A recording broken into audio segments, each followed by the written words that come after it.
राम राम. मी Prakash Mahajan and Mahajan YouTube चॅनलसाठी. एक 2-3 दिवसापूर्वी काँग्रेसचे माजी मुख्यमंत्री केंद्रीय मंत्री पृथ्वीराज चव्हाण यांनी स्वर्गवासी गोपीनाथराव मुंडेविषयी एक वक्तव्य केलं. ते वक्तव्य असं होतं की गोपीनाथराव मुंडे हे काँग्रेसमध्ये येणार होते आणि काँग्रेसचा तो प्रवेश थांबवण्यात आला आणि गोपीनाथराव समोर काँग्रेसने ज्या अटी टाकल्या होत्या त्या अटी पाहून गोपीनाथरावनी पृथ्वीराज चव्हाण यांना असं म्हटले की पृथ्वीराज चव्हाण तुम्ही माझा राजकीय खून केला. हे त्यांचं वक्तव्य. त्या वक्तव्याचा आशय असा होता म्हणजे काँग्रेसची परंपराच आहे राजकीय खून करण्याची. हे त्यांनी म्हणजे सरदार वल्लभभाई पटेलचा केला, लालबहादूर शास्त्रीचा केला, मोरारजीला मारलं पुन्हा जीवन केलं, पुन्हा मारलं, अशा कित्येक स्वकीय नेत्यांचा केला. पण इतर पक्षातील नेत्यांना सुद्धा आपल्या पक्षात घ्यायचं ठरवून ऐन वेळा न घेऊन त्यांना तोंड घशी पाडलं, त्यांचा राजकीय खून केला. हे खुद्द पृथ्वीराज बाबांनी मान्य केलं. पण पृथ्वीराज बाबा ते अर्धसत्य बोलले. हे ठीक आहे की त्यावेळेस गोपीनाथराव मुंडे हे भारतीय जनता पक्षात अत्यंत अस्वस्थ होते. याची अनेक कारणं आहेत. ज्या स्वर्गवासी गोपीनाथराव मुंडेंनी शेठजी भटजी असलेला जनसंघ नंतर भारतीय जनता पक्ष हा वाड्या तांड्यावर नेला, निरनिराळ्या ओबीसी वर्गातील तरुणांना पक्षाशी जोडलं आणि पक्ष अक्षरशः रक्ताचा घाम करून वाढवला, त्या गोपीनाथराव मुंडेला पक्षात शेवटी खूप मानसिक कुचंबना सहन करावी लागली.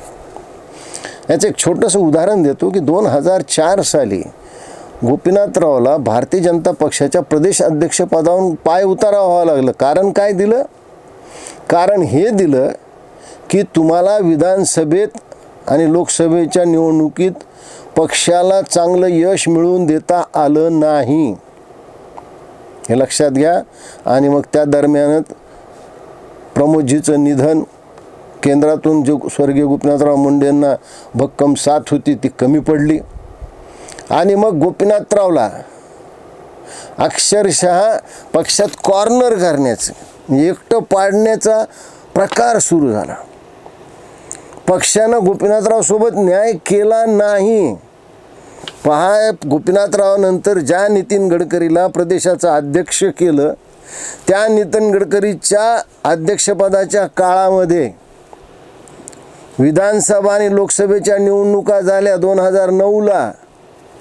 या निवडणुकीत म्हणावं तसं यश मिळालं नाही. पण केवळ संघाचा वरदहस्त असल्यामुळे गडकरीला अखिल भारतीय अध्यक्ष करण्यात आलं. आणि माझं वैयक्तिक मत नाही, बऱ्याच जणांचं मत हे बोलून दाखवत नाहीत. गडकरी इतका फटकळ बोलणारा उर्मट अध्यक्ष यापूर्वी कधीच झाला नाही आणि नंतर होणार नाही. गडकरी राष्ट्रीय अध्यक्ष असताना पक्षाला विमान घेणं, नागपूरमध्ये विविध राज्यातील भारतीय जनता पक्षाच्या नेत्याने येऊन दर्शनं घेणं, चकरा मारणं हे प्रकार सुरू झाले भारतीय जनता पक्षात. यापूर्वी ते कधी नव्हते. आणि याच काळामध्ये गोपीनाथरावनी जे सहकारी भारतीय जनता पक्षात आणले होते, अहो त्यांना सुद्धा त्रास द्यायला सुरुवात केली. म्हणजे गोपीनाथरावने एखादा अध्यक्ष मुंबई भाजपसाठी सुचवावं, त्याला विरोध. गोपीनाथरावने एखादा अध्यक्ष शहराध्यक्षपद पुण्यासाठी सुचवावं, त्याला विरोध.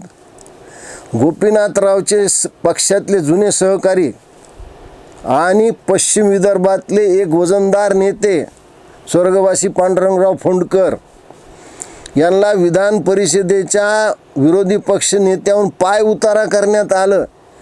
कारण ते गोपीनाथरावचे सहकारी होते, जुने मित्र होते, पक्षातले होते. आणि एके दिवशी कदाचित गोपीनाथरावच्या मनात हे असं आलं असेल, शेवटी मनुष्य आहे, की आपण प्रामाणिकपणा ठेवायचा, आपण इमान व्हायचं, पण समोरच्या माणसानंच आपल्याला लाथाडायचं. तर मग कधी कधी त्या माणसात उद्विग्नता येते. गोपीनाथरावच्या आली असेल.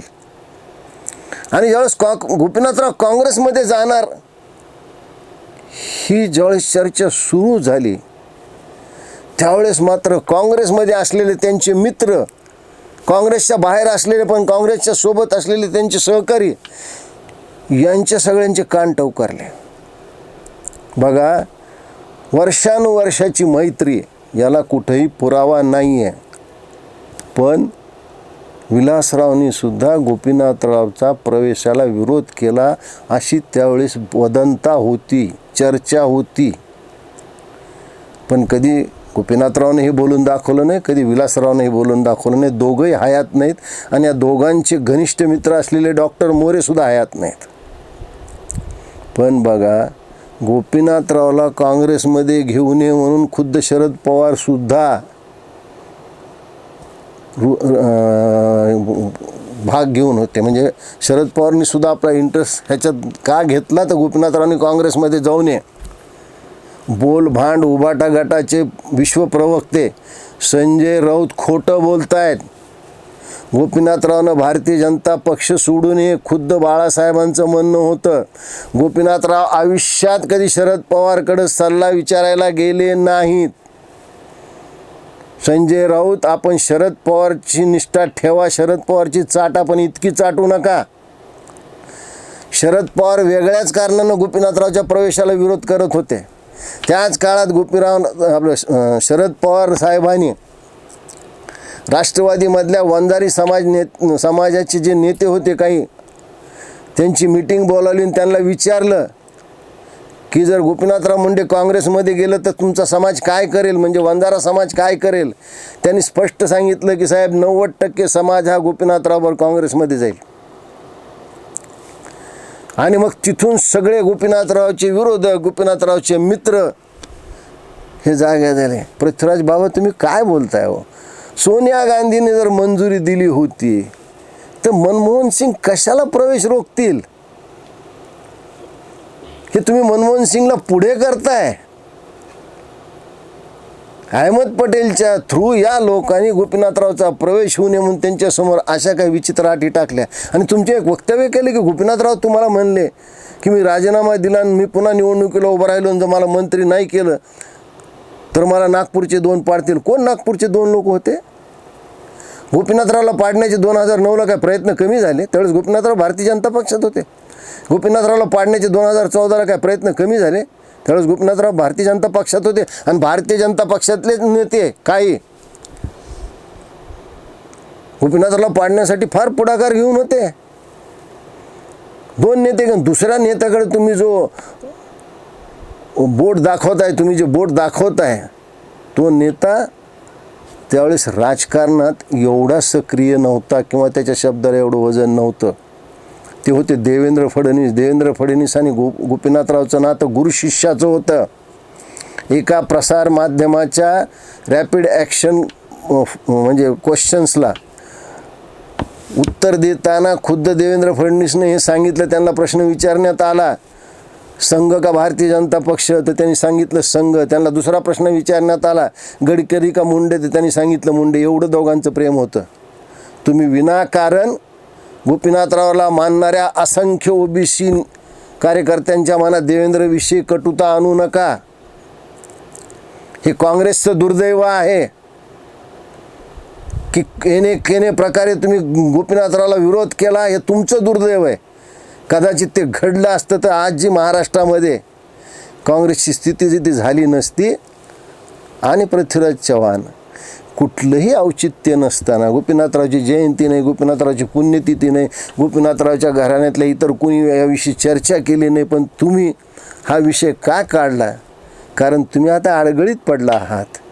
आणि मग कुठंतरी प्रसारमाध्यमाचं लक्ष आपल्याकडे वेधलं जावं म्हणून तुम्ही हा विषय काढला.